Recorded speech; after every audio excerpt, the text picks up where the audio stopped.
आपको याद होगा कि आज से ठीक 6-6.5 महीने पहले एमपी आगा रूल्ला के साथ जम्मू कश्मीर स्टूडेंट्स एसोसिएशन के कई सारे रिप्रेजेंटेटिव्स सीएम उमर अब्दुल्ला की गुपकार रेसिडेंस पे पहुंचे थे।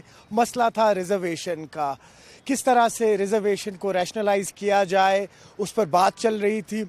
कई सारे जो ऑपोजिशन के लीडर्स हैं, पॉलिटिकल पार्टीज़ हैं, वो भी पिछले 6 महीने से एक प्रेशर क्रिएट कर रही है और बार बार ये सवाल पूछ रही है इस वक्त एनसी गवर्नमेंट से कि स्टूडेंट्स जो है उनके इशू को कब रिजॉल्व किया जाएगा। इस वक्त हमारे साथ नासिर जुड़े हुए हैं, जम्मू कश्मीर स्टूडेंट्स एसोसिएशन के कन्वीनियर। मजीद बात करते हैं। नासिर, बताइए अभी लेटेस्ट अपडेट क्या है? सुनने में आ रहा है कि आप लोगों ने एक डॉसियर जो है वो सीएम उमर अब्दुल्ला के सामने पेश किया है। जी शुक्रिया आपका कि आप लगातार हमारी बात रख रहे हैं इस इशू पे। जैसा कि आपको पता है कि गुज़श्ता 2 सालों से हम रिजर्वेशन का मुद्दा जो है डिफरेंट प्लेटफार्म्स के थ्रू सरकारी सतह पे, अपोजिशन सतह पे, सिविल सोसाइटी सतह पे और स्टूडेंट फ्रंट पे लगातार हम लोगों को कनेक्ट कर रहे हैं, लोगों को आगाह कर रहे हैं कि एग्जिस्टिंग रिजर्वेशन पॉलिसी से ओपन मेरिट और जनरल कैटेगरी को कितना नुकसान हो रहा है।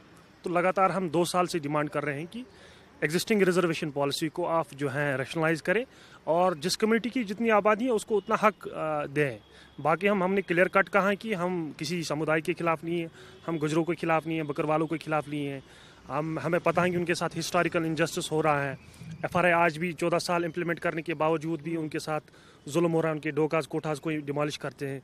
बट साथ साथ हम चाहते हैं कि जम्मू कश्मीर में अगर गुजर बकरवाल समुदाय की 30 लाख 35 लाख आबादी है, उनका हक उनसे न छीना जाए, उनको 35 लाख के हिसाब से जो है रिजर्वेशन दिया जाए। बट अगर 1 करोड़ 35 लाख 1 करोड़ 20 लाख आबादी है, आप 1 करोड़ लोगों को दो हैं जो है उसमें 30% रिजर्वेशन तो नहीं दे सकते और आप 35 लाख जो है लोगों को 70% रिजर्वेशन दे रहे हैं। तो इस पे हम लगातार लोगों से मिल रहे हैं। तो 6 महीने हमने इस पे काम किया, एक बड़ा रिसर्च डॉक्यूमेंट हमने बनाया, डॉट्स को हमने कनेक्ट किया, सब लोगों को हमने जो है मंडल कमीशन से लेके आज तक जो भी प्रोसेस हुई, ईडब्ल्यूएस या बाकी चीज़ें हमने इसमें इंक्लूड की। और हम लगातार लोगों से मिल भी रहे थे, सभी लोगों को, और ये मद्देनज़र रख के हमने रखा कि गुजर कम्युनिटी के साथ भी नाइंसाफ़ी हो रही है। उनकी आबादी कितनी है, गुजरों की, बकरवालों की, इसमें लैंडलेस गुजर हैं, इसमें हाफ सेटलर गुजर हैं, इसमें सेटलर गुजर हैं।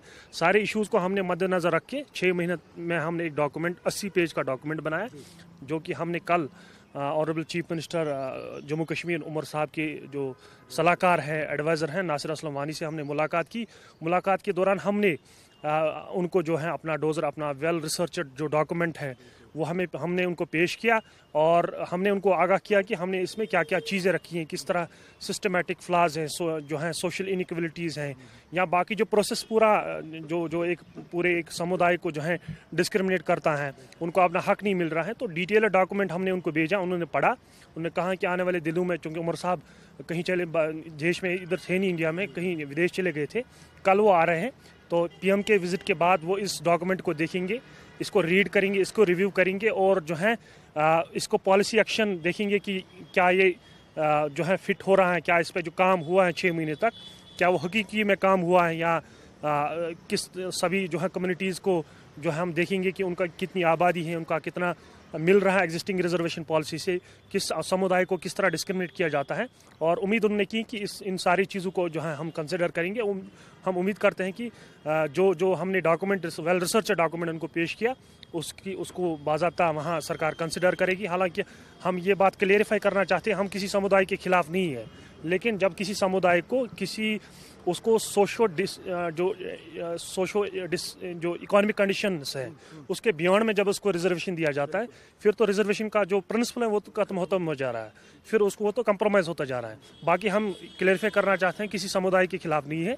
हमने जो है सारे पक्षों को रखकर ये रिसर्च रिपोर्ट बनाया और कल हमने इसको जो है ऑनरेबल चीफ मिनिस्टर साहब की ऑफिस में हमने इसको पेश किया और उम्मीद करेंगे कि सरकार जल्द अज जल्द इस पे जो है नज़रसानी करेगी और जिस कम्युनिटी के साथ जो भेदभाव हो रहा है, जो डिस्क्रिमिनेट हो रहा है, उसको जो है एड्रेस किया जाएगा। बस एक सवाल लूँगा आखिर में आपसे, आपने कोई पर्टिकुलर परसेंटेज दी है कि अगर हम मोटा मोटी बात करें एक आम इंसान के लिए समझने के लिए, कि जैसे ओपन मेरिट के लिए 60% रहे, 70% स्टेक रहे, या बाकियों के लिए 30% 40%, ऐसा कुछ उस डोसे में लिखा हुआ हो? कि हमारे लोगों को क्या दिक्कत है, उनको हवा में बातें करते रहते हैं।